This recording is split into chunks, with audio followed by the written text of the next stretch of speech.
That's kind of a hard one to answer because from the very beginning I didn't have a lot of money and scraped together whatever I could to be able to realize my ambition to become a potter.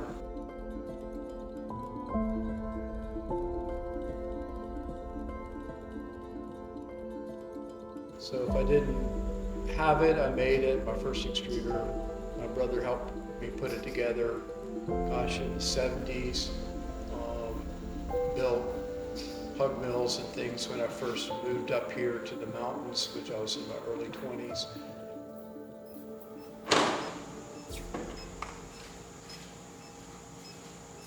Growing up around my dad, I felt like he could make anything. Um, it just seemed natural that if you needed something and you made it. So that's kind of how my early practice, but it was very focused on trying to just make pots as a potter, just um, realize my dream of working with my hands. As I grew up around making and material, I would find stuff that I thought was interesting and started just testing it to see if it would work. When I found something that really worked, then it just kind of opened up this world of possibilities. That's where some of that aha moment came when the development of the ribs and having them in different hardnesses came along. I just went, I need all of these because I know the way clay can be. In many ways, it's just as exciting to create a tool that I know people love and use daily all around the world. And then my sons and family have come into the business, and it was just me for a while, and a couple assistants, and one manager here in the studio, and now we've got somewhere around anywhere from 18 to 22 employees. Absolutely right. It is a family business and generationally. I mean, Michael started it. Um, most of his kids work for it, and then also his grandkids. My nephew. You know what I mean? Like, it's it is a Cheryl legacy. When I walked in, I knew that this was the place I wanted to be. Even before I met Avery and we got married and all of those things, I walked in and you could feel the magic. And I was not a Cheryl, but I felt part of the crew and part of the family. And even if your last name isn't Cheryl, when you come in, you're part of the fold. We love to grow. You know what I mean? And it's having a new team member brings in like all of these exciting things. You get to know a new person because we live in kind of a smaller area. So you don't often meet new people. But when you bring in a new team member, you learn their skills, their thought methods, and it brings a whole new layer to Mudtools. Um, and I think that's where a lot of the beauty comes from. You get all these new creative ideas and ways to approach tools because we have our methods on how we make, but also when you come in, we want to know what you think. It's just really nice. And I've worked in a lot of places. I've worked small businesses, I've worked corporate, and this is one of the only places I've really found it and felt it. And so I'm always grateful to be here in this Mud Tools, Mud Crew, Cheryl family.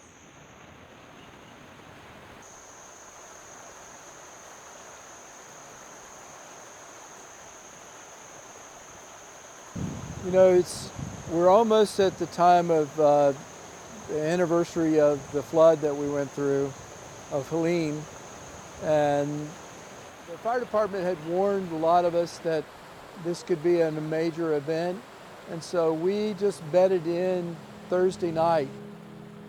But when it became dawn, we realized, hey, things are really coming loose.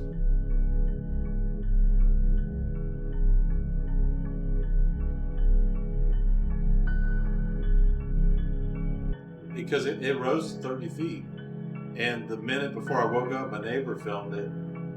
It rose 8 feet in 1 minute. Wow.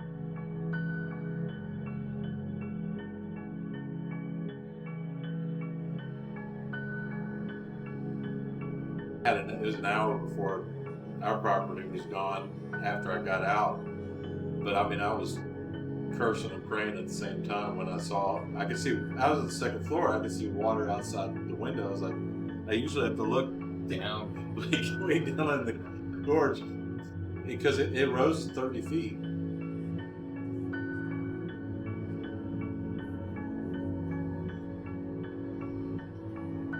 You know, the only way out was a hill like this with kudzu. They didn't know how to get people out, and I found out after the fact when it was at its worst, they were on their knees outside the building praying.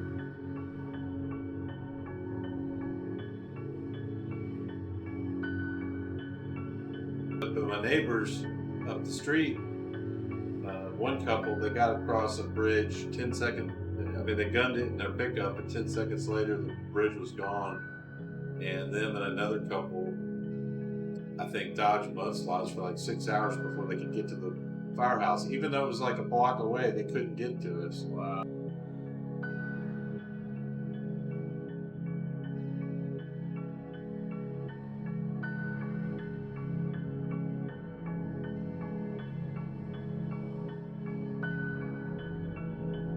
Yeah, I was trapped with the Henderson County Rescue Team, and they had boats and stuff, but I mean, for 2 days, they wouldn't go near the water. It was so violent. Like there's no crossing that water at all. Like you get in, you don't get out. Yeah. And I didn't get out until the Army came in and put in like a.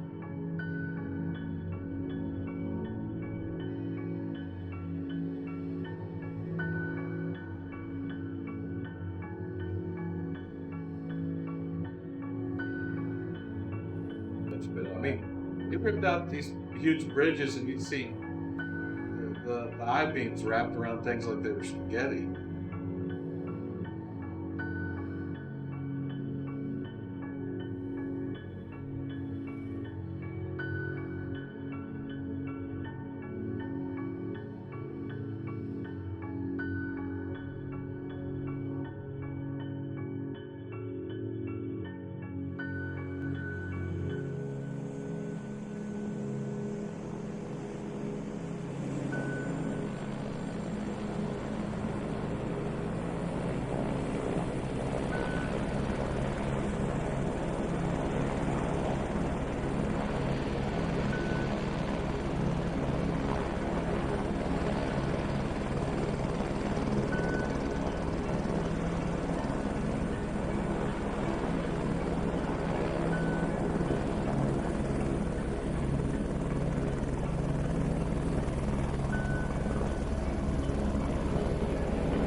Yeah, right after the storm, it really became just a personal state of survival for the family.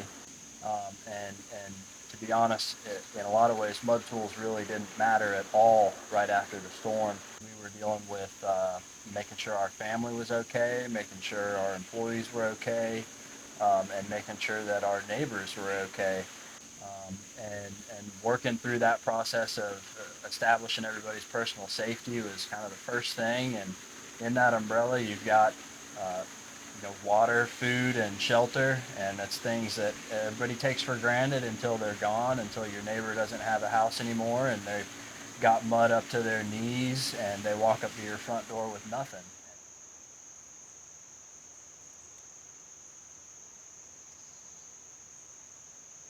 We're fortunate that our property has a natural spring on it where we live, and so we were able to provide water for the other residents in the community who had wells, and as soon as you lose power, you lose water. Um, and then making sure everybody had warm clothes, and starting to scrounge together everybody's food, and set up what generators we had to try to keep food good in the fridges. And so the first 2 to 3 weeks were truly just us trying to rebuild our personal lives and our personal security to the point where we could even begin to think about some of the Mudtools problems. And we knew about those Mudtools problems on the 4th day of the storm. Third day, Dad and I We're able to hike down to what we called 9A, right in the heart of Bat Cave, which was our main property, and we found out it was just completely gone. And I think it's somewhat a state of shock, but honestly, we just looked at that and kind of just chuckled a little bit and went, well, that's a problem for later. It's just completely a problem that didn't matter at that point. And after we got things kind of smoothed out, and we got everybody evacuated that needed to leave, we started to think about the security of that property we'd lost. We had equipment still there. We had a few things that kind of survived, and we needed to go get those secured. And so about a week and a half, 2 weeks in, we were able to get a car down there and actually secure the little bit of property that was remaining. My brain was up all night long thinking about how do we start over, how do we fix this. But in a lot of ways, I had a really good roadmap because we build and do pretty much everything ourselves. And we're our own contractors a lot. We plan our projects. We renovate our own properties. We build our own equipment. And not without any help, but we really are pretty self-sufficient. So in a funny way, I'd spent the last 5-6 years building that property up. And so I went, well, it's all gone, but at least I knew exactly what I needed. I knew exactly what needed to come first, and the steps necessary to get back to cash flow with the company. They were pretty clear. I mean, it's 3 things I tell the crew all the time: make great tools, put them in a box, and get them out the door. 3 weeks into about a month and a half in is where the GoFundMe money that we got, which was a huge help from the community, from other companies, and from individuals that donated. We appreciate that very much, because that money really helped create a buffer for that first, about 2 months, where not only did we not know exactly what we needed to do precisely, but we couldn't even get to the properties. We had no power, we had no cell service, and really no reliable road access. And so that cushion helped us sit still for just a little bit and really think before we started, aggressive action. And as soon as we had open roads and electricity to this property, 9B, we really aggressively, day in, day out, started to rebuild things. All right, you good to go? Yeah, Okay. So this is front employee area up here, which was the office. We have the office right here, just a bunch of loose desks and tables, and we've got that transferred over to the shipping container office. And we've got incoming and outgoing, and it's a little bit of a mess because we've got new stuff for the kitchenette and dehumidifiers because we live in a jungle. And we're gonna bring these little kitchenette things over here and make this into more of a friendly little kitchen space. We got AC in here. That was a big upgrade. We've got one head over there and one head in the sponge area, and that was a huge improvement for the whole team to have AC. And we've got material storage, little tool area, some more 3D printing right here. So these are printed holders for all the Makita tools. Little heat treat oven here for a few different heat treat jobs we do. Sometimes we're heat treating components for tools. Sometimes we're heat treating tools to make tools. Some cutting heads and some things like that. We use that to heat treat. And then we've got the bending stuff for do-alls. And then Addie's got a pedal knife area and the mud shark area here is for Tad. And we've got the grind room, 3Ds, which looks to be one of the dirtiest spots, but it's because that wall is underground and always weeps water, and then the dust from grinding sticks to the water and then rusts instantly. So we repaint that once a year, and it just looks terrible every time, but we let it go. And then other side here. Morning, Eric. Good. How are you doing? We've got heat treat set up for Mudtools, a self-contained system with its own coolant reservoir. And then we've got a heavily upgraded paint room that just got some new goodies. We got all the walls are sheeted in here now, and we've got good hard-lined electric put in, and we just got this new heat lamp for curing paint, and all these walls are fresh, and I gotta do some air lines, but we got all the electric lines fixed. Got everything on a light switch. We got, which, you know, would sound like something that just, yeah, light switches, but when you've been using an extension cord for 6 months and unplugging it, it's light switch is a big upgrade. Yeah.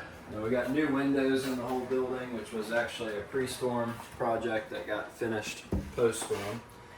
So we've got a ton of these new windows, which is nice. And one of the prerequisites for getting AC was getting all the windows in, because this building was a leaky sieve and not very efficient at all. So we capped it off, and now it's a little bit better for AC. And this room's kind of closed off so that you can open this window and suck exterior air through the paint booth and out the roof, and it doesn't pull the AC air into here. Same with the grind room. It'll just kind of pull its own air instead of pulling all the AC or heated air out of here. And then yeah, the new the do-alls now have USA and the word do-all on it, and that's stamped into the parts now. Sometimes the paint fills the text a little bit, but after they cure, it usually pops out a little bit better. But it's better than what we were dealing with, because we had a lot of people saying they couldn't see it, you know. So it should be pretty evident now. The little R symbol gets a little muddled though next to do all, but it's on there. Make it too big, and Dad doesn't like the aesthetics. Make it too small, it's hard to read. Thank you. And as part of all the new electric that we had put in, we got power coming into the building through these big conduits, and this has recently been reworked so that we can have a generator hook up outside. You can just walk up to it, plug it up, and start it. We've got the new sponge in here. This is a complete rebuild from the storm, minus one sander. This sander right here was actually pulled out of the river, and right there you can see some impacts from the storm. And obviously it was pretty messy, but we put a new motor on it, new wolf head, new balloon, and the rest of it was sturdy enough that it was able to be just kind of repainted, reworked, and now it's running. Looks good. And yeah, it runs. And then these are all new builds. Oh, interesting. Oh, it snapped right there. So 3D It's a print as well? print, yeah. No way. So it's got a built-in table up top and a safety shield, so you can't get your fingers in there on the pulleys. You can get your air sucked into it as easily. It's just a simple one, and then this is another design I did. That's interesting. I'm getting cracking in the same spot. And that's what's great about 3D printing. I'll just iterate that, change it, and then print another one. Yep. Don't sweat it. That's And we got the little rebuilt packing room here, which is operating in a condensed environment, but it's operating well. We've got this line on the ground here, is the line between finished product and product in progress. So we have checks and balances, and we don't let anything cross that line until it's been recorded and inputted in the system properly. We got more leaks up here in the roof. So that's one of the next big things we're going forward. We've got wires and bumps and U-alls.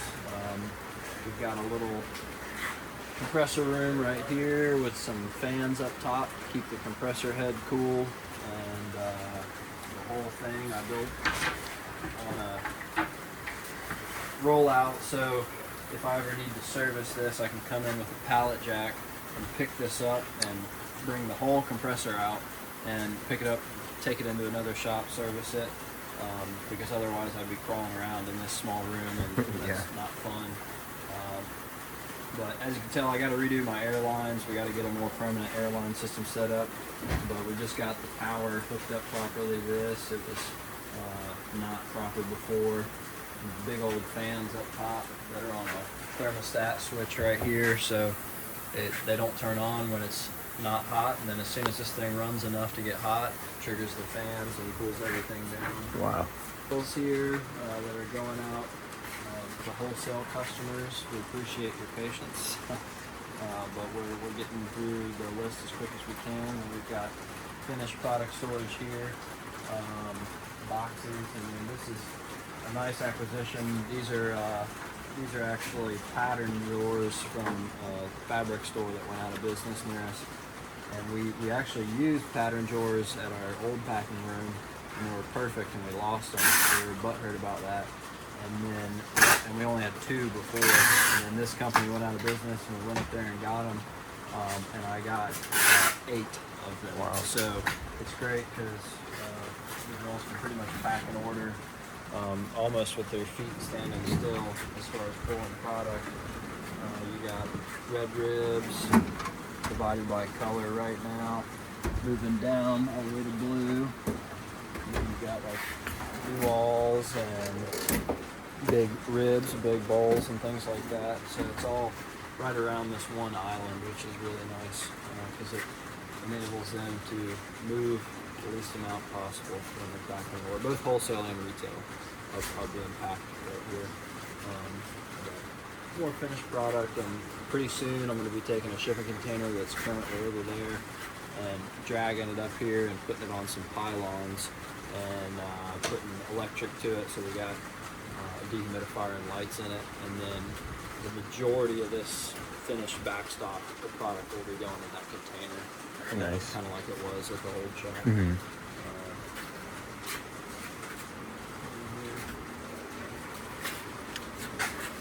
Limited storage, so stick stuff up all the time up top there. Try to use every inch right now.